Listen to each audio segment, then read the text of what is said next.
উত্তরে জঙ্গল পার হয়ে যেই জলাশয় আছে তার পাড়েই নাকি অনেক আকন্দ ফুল আর ধুত্র ফুলের গাছ আছে। আমরা যাব মা, ওইখান থেকে গিয়ে একটু ফুল নিয়ে আসবো। না না, তোদেরকে একা একা অত দূরে যেতে হবে না। তুমি ফুল ছাড়া শিব ঠাকুরের পুজো দেবে কি করে?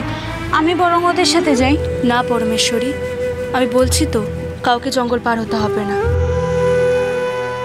ওনার পুজো শেষ হোক, বরং পুজো শেষ হলে উনি গিয়ে নিয়ে আসবেন। আমি না হয় অপেক্ষা করি আর খানিক।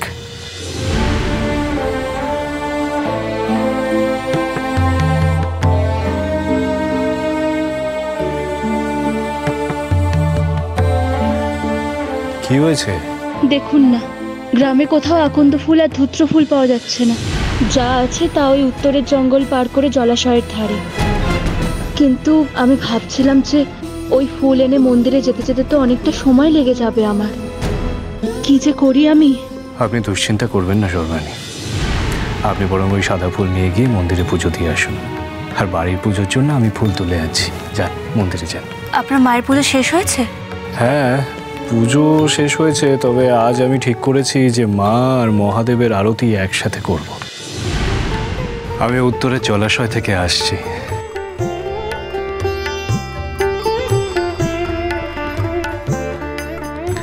পরমেশ্বরী, বলছি কি তোরা 4 ভাই বোন মিলে বরং খেয়ে নে, আমি একটু মন্দির থেকে আসছি, কেমন?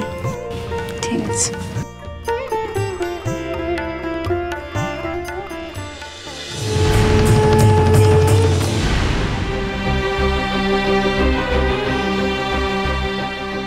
জানো, আজকে আমি আকন্দ ফুলে মালা গাঁথতে পারলাম না। আমার ছেলেরা কোথাও পেল না সে ফুল। আমার কাছেও তো একটাই মাত্র মালা। জানো সর্বাণী, তোমাকে যে দেব সে উপায়ও নেই। আমার কাছে দুটো থাকলে তোমাকে একটা ঠিক দিতে পারতাম। না না, তা লাগবে না। কি আর করা যাবে বলো? আমি না হয় মহাদেবকে এখানে সাদা ফুল দিয়ে পুজো দিয়ে দেব। বাড়ির পুজোয় মহাদেবকে আমি আকন্দ ফুলের মালা দিয়ে পুজো দেব, তাহলেই তো হবে। উনি গেছেন আকন্দ ফুল আর ধুত্র ফুলের সন্ধানে, নিশ্চয়ই পেয়ে যাবেন।